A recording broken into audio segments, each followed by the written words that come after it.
Water breaks the rules of physics. Not one rule, at least 7. And every single violation is the reason you are alive. If water behaved like a normal molecule, if it followed the same laws as every other substance of similar molecular weight, this planet would be a frozen rock. The oceans would be solid ice from top to bottom. Trees could not exist. Your blood could not carry oxygen. And none of it would matter because you would never have been born. All of this, every bit of it, traces back to one bond, one electromagnetic interaction between two elements. And the story of what that bond does, the sheer improbability of it, is one of the strangest stories in all of science. Now, to understand what makes water so dangerous, and I use that word deliberately, you need to understand one thing first. Because everything, every anomaly, every violation, every impossible thing water does, comes from this single interaction. Let me tell you what it is. Oxygen is greedy. That is the simplest, honest way to put it. On the Pauling electronegativity scale, a measure of how strongly an atom attracts shared electrons toward itself, oxygen scores 3.44, one of the highest values of any element in the periodic table. Only fluorine is higher. When oxygen bonds covalently with hydrogen in a water molecule, it pulls the shared electron pair toward itself. It hogs the electrons, not completely. This is not an ionic bond. The electrons are still shared, but unevenly, dramatically unevenly. That uneven sharing leaves the hydrogen atom slightly positive, electron poor, and it leaves the oxygen slightly negative, electron rich. The molecule becomes what physicists call a permanent electric dipole, 1.85 debye, if you want the exact measurement. Positive on the hydrogen side, negative on the oxygen side, with a precise charge separation built into the geometry of the molecule itself. That sounds like a technical detail, a number in a textbook, but this dipole does something remarkable. Because each water molecule has 2 hydrogen atoms and 2 lone electron pairs on its oxygen, it can form up to 4 hydrogen bonds with neighboring water molecules simultaneously. 2 through its hydrogens, each one reaching out to the negative oxygen of a neighbor, and 2 through its lone pairs, each one accepting a hydrogen from a neighbor. 4 connections. A tetrahedral web of electromagnetic attraction. These are not weak attractions. The typical van der Waals force between small molecules, the fleeting, gentle pull that holds something like methane or propane together as a liquid, is roughly 1/10 the strength of a single hydrogen bond. Water molecules grab onto each other with 10 times the force you would expect from a molecule this light. Methane, which has nearly the same molecular weight as water, is a gas at room temperature. It boils at minus 161 degrees Celsius. Water, with its hydrogen bonds, stays liquid up to 100 degrees. Same weight. Radically different behavior. The only difference is the bond. To put this in perspective, consider methane. Methane has a molecular weight of 16. Water has a molecular weight of 18, nearly identical. If you knew nothing about hydrogen bonds and someone asked you to predict the boiling point of water based on its molecular weight, you would guess something close to methane's, minus 161 degrees Celsius. A gas at room temperature, gone, invisible, evaporated into space. And you would be perfectly reasonable to guess that, because that is what the molecular weight predicts. Instead, water boils at 100 degrees Celsius, 261 degrees higher than the molecular weight would suggest. That gap, that enormous, inexplicable gap, is the hydrogen bond. It is the reason water is a liquid at the temperatures where life exists, rather than a gas that evaporated into space billions of years ago. Most liquids are held together by whispers, gentle, fleeting attractions between molecules that barely notice each other. Water is held together by a scaffold, a temporary but constantly rebuilt lattice of electromagnetic connections, forming and breaking and reforming billions of times per second. Each individual bond lasts only a few picoseconds, trillionths of a second, before it snaps and another takes its place. But at any given instant, the network is there, structured, cohesive. pulling every molecule toward its neighbors with a force that, for a substance this small and this light, is extraordinary. One bond type. One interaction between oxygen and hydrogen. Remember two numbers, 1.85 dBi and 104.5 degrees, the angle between the two hydrogen atoms in a water molecule? Those numbers are going to come back. And when they do, they will mean something very different than they do right now. Now here is where water starts breaking rules. And the first rule it breaks is one that everything else in the universe obeys. Every known substance follows the same pattern when it freezes. The molecules slow down, lose kinetic energy, and pack tighter together. The solid becomes denser than the liquid. Iron does this, copper does this, alcohol does this. Nitrogen, carbon dioxide, mercury, benzene, sulfuric acid, every substance ever measured, thousands of them, all behave the same way. When you cool a liquid and it solidifies, the solid contracts. It becomes heavier per unit volume. If you drop it into its own liquid, it sinks. Every substance does this. Except water. When water freezes, the hydrogen bonds do something peculiar. As the temperature drops towards 0 degrees Celsius, the molecules slow down enough for the hydrogen bonds to lock into a stable, permanent arrangement. And the geometry they choose is a hexagonal crystal lattice. A rigid open structure. 6-sided rings of water molecules, each one hydrogen bonded to its neighbors at precise fixed angles, forming vast channels of empty space within the crystal. The architecture is beautiful, and it takes up more room than liquid water. The solid is less dense than the liquid. Ice floats. You probably learned this in school. You know ice floats. You see it in your glass every day. And it is tempting to treat this as a curiosity, a fun fact, a trivia question, a peculiarity of one particular molecule. It is not a curiosity. It is the single most consequential anomaly in molecular physics. And to understand why, you need to imagine a world where ice behaves like every other solid, where it sinks. Think about a lake in winter. The surface cools first. Ice forms on top. In our world, the real world, that floating ice acts as an insulating blanket. It sits on the surface, slows the escape of heat from the water beneath, and the deeper water stays liquid. Fish survive beneath the ice. Microorganisms persist. The lake's ecosystem sleeps through winter, but does not die. Spring comes. Sunlight warms the surface. The ice melts, and life continues. Now imagine ice sinks. The surface freezes. The ice, being denser than the liquid below, drops to the bottom of the lake.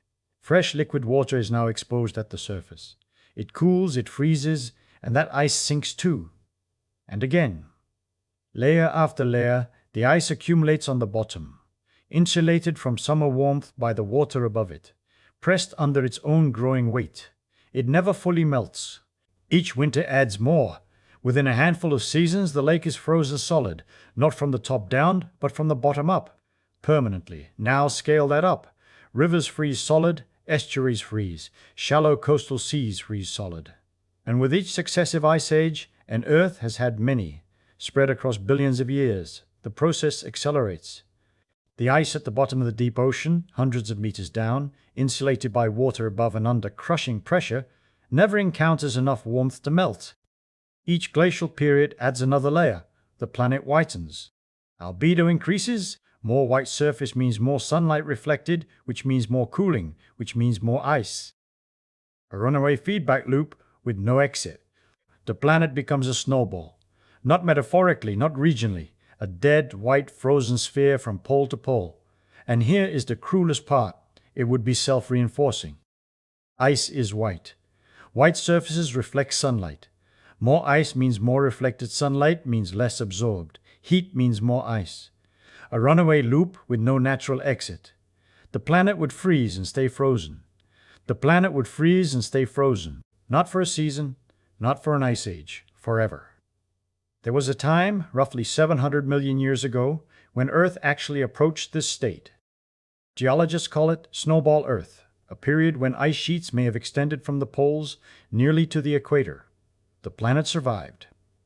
The oceans did not freeze solid from the bottom, and the reason, the only reason, is that ice floated. The insulating layer on top prevented the runaway freeze. If ice had sunk, that near miss would have been a direct hit, and you and I would not be here having this conversation. And it all comes down to geometry. The angle between the two hydrogen atoms in a water molecule is 104.5 degrees. That specific angle, not 105, not 104, is determined by the quantum mechanical arrangement of oxygen's electron orbitals. It is not a design choice. It is a consequence of how electrons distribute themselves around an oxygen nucleus. And that angle creates the hexagonal lattice that makes ice less dense than liquid water. One angle, one molecule. That is the entire difference between a living planet and a dead one. Think about that. You are roughly 60% water by mass right now. Every cell in your body is filled with this molecule. The blood moving through your veins, the fluid cushioning your brain, the tears in your eyes, water. And the reason any of those cells exist, the reason any biological structure exists on the surface of this planet, is because of a bond angle, 104.5 degrees. The geometry of a single molecule decided whether Earth would develop a biosphere or remain a graveyard. Let that settle. So the floating ice, that is the first violation. The first rule, water breaks. But the hydrogen bond is not finished, because a liquid ocean on a planet that swings between scorching daylight and freezing darkness is not enough. Life needs more than liquid water.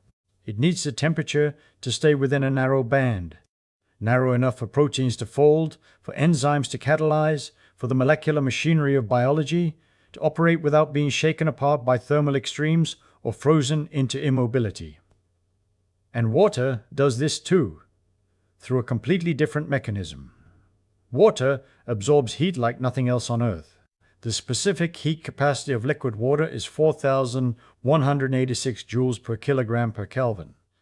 That is the highest specific heat capacity of any common liquid, and it is not close. Ethanol is about half. Mercury is less than a third. What this number means, in the plainest language, is that water can soak up enormous amounts of thermal energy while barely changing temperature. You can pour heat into water, solar radiation, geothermal energy, waste heat from any process, and the temperature rises slowly, stubbornly, as if the water is resisting. And it is resisting. The hydrogen bonds are absorbing the energy. When heat enters liquid water, the energy goes into stretching, bending, and vibrating the hydrogen bonds, not into accelerating the water molecules. The bonds flex, they absorb. They distribute the energy across the network. You have to overwhelm the entire hydrogen bond scaffold before the molecules move fast enough to significantly raise the temperature. Think about what this means for a planet that is 70% ocean. The oceans act as a planetary thermal buffer, a global shock absorber. During the day, the sun pours radiation onto the surface. The oceans absorb that energy and barely warm.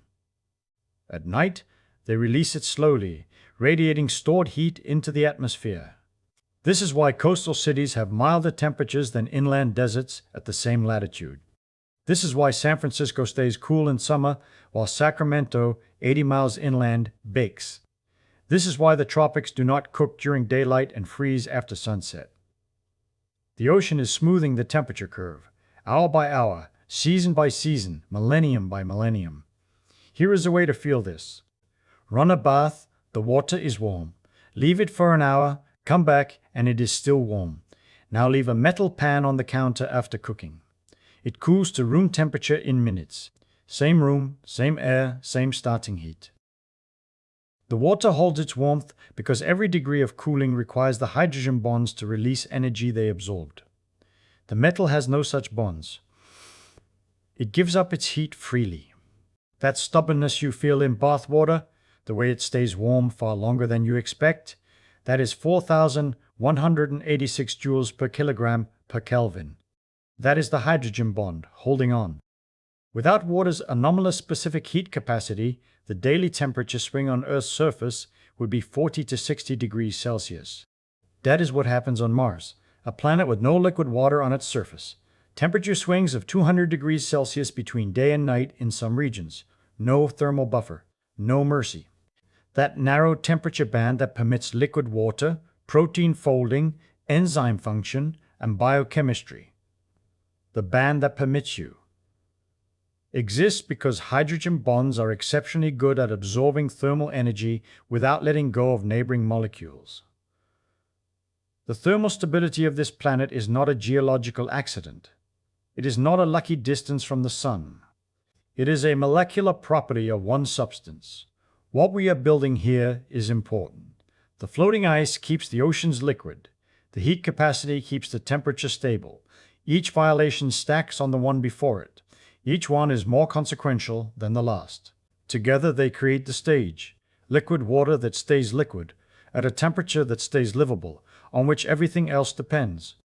But the most astonishing thing water does has nothing to do with oceans or climate.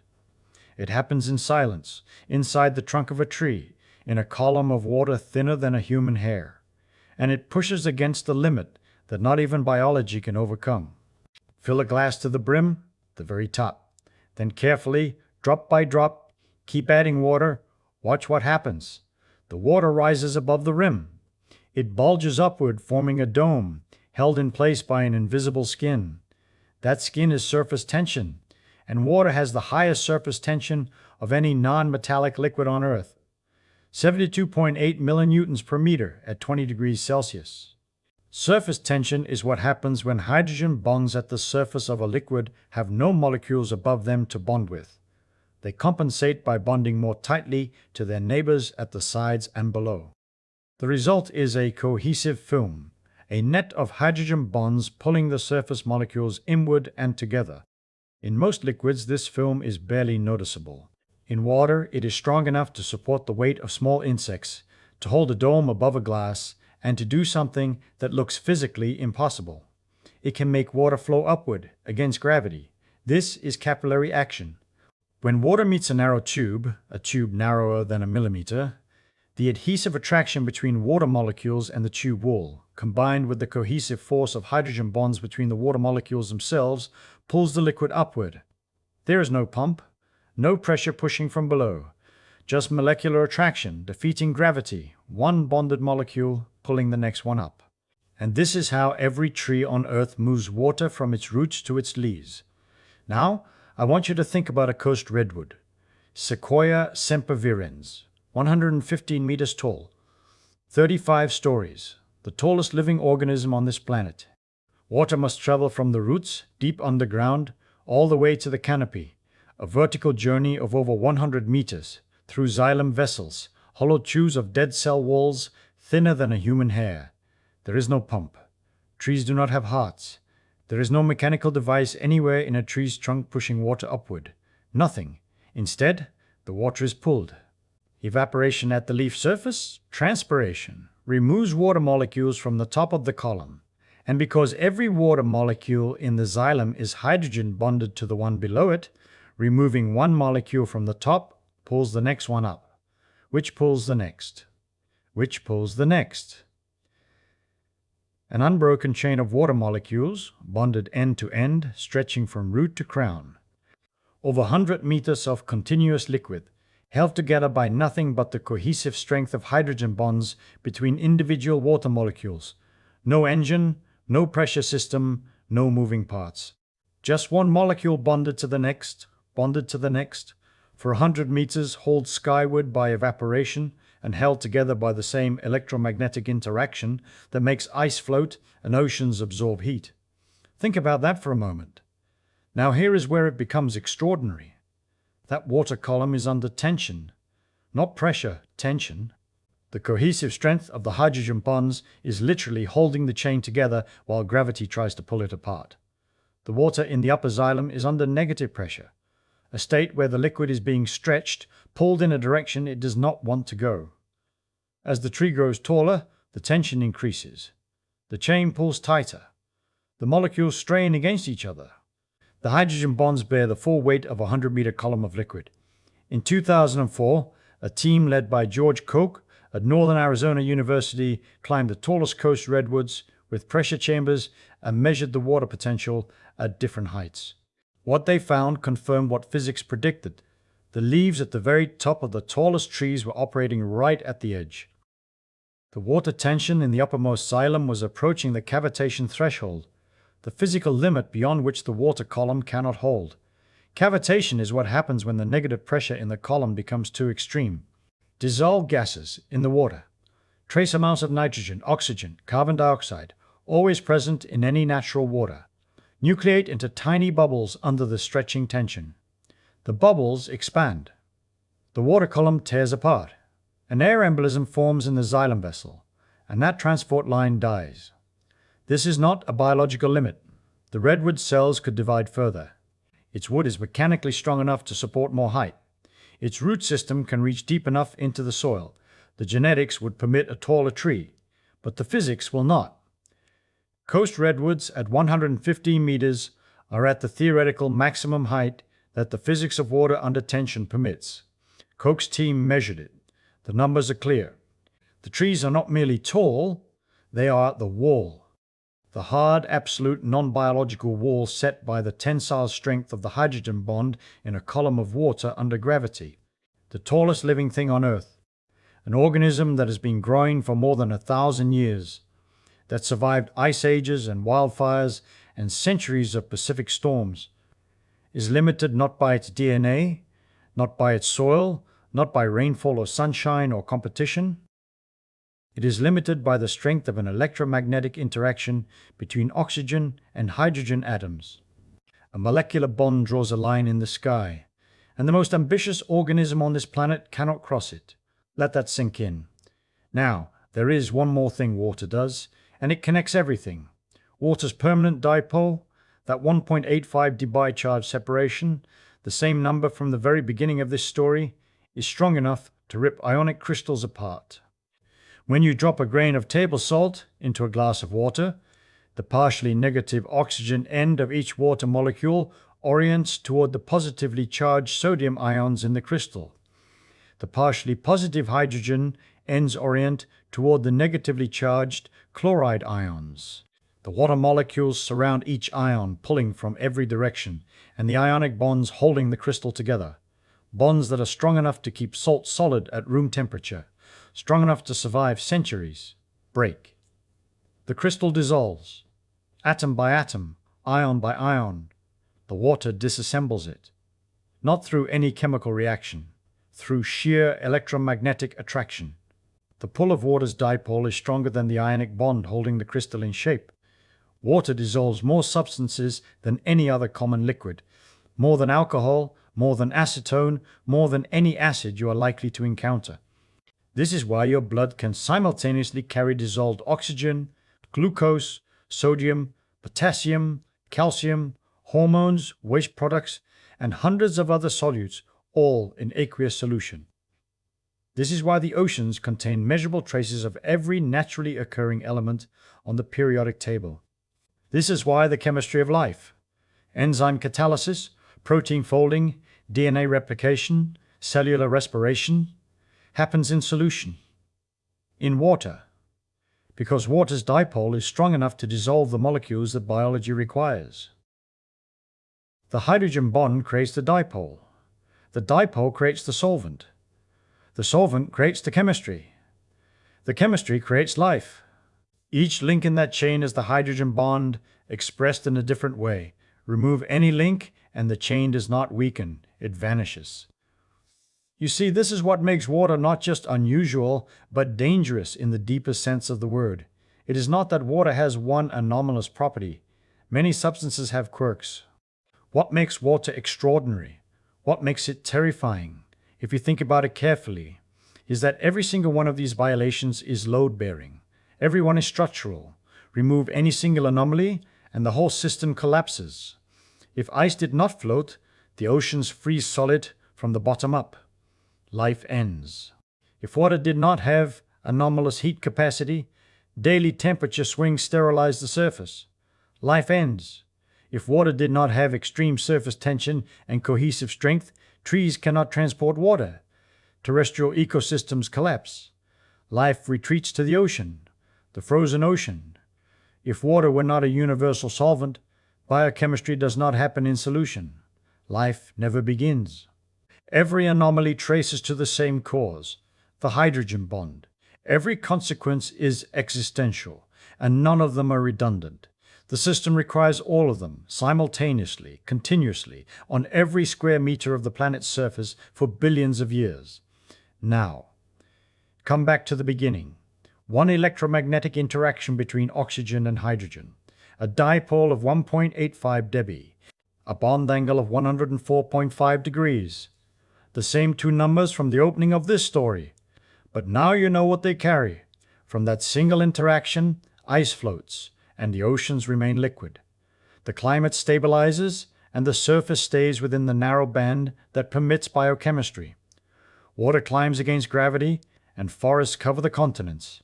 Molecules dissolve in aqueous solution, and chemistry produces life. Remove the hydrogen bond, and the universe still works. The laws of physics do not change. Quantum mechanics holds, general relativity holds, stars still burn, galaxies still rotate. Nothing in the fundamental machinery of reality is altered in the slightest, except here. On this one small planet, in this one thin shell of atmosphere and ocean, everything falls apart. Every ocean freezes solid from the bottom up. Every river becomes permanent ice. Every tree is physically impossible. Every cell fails to function. The narrow window of conditions that allows biology, stable temperature, liquid water, solvent chemistry, capillary transport, all of it closes. Permanently, irreversibly, you exist because of a bond angle. 104.5 degrees between two hydrogen atoms and an oxygen atom. That exact angle, produced by the quantum mechanical configuration of oxygen's electron orbitals, creates the lattice that makes ice float, the dipole that dissolves the chemistry of life, the cohesion that lifts water to the tops of the tallest trees, the heat capacity that keeps this planet habitable. That is the geometry that built the world. And right now, you are drinking it.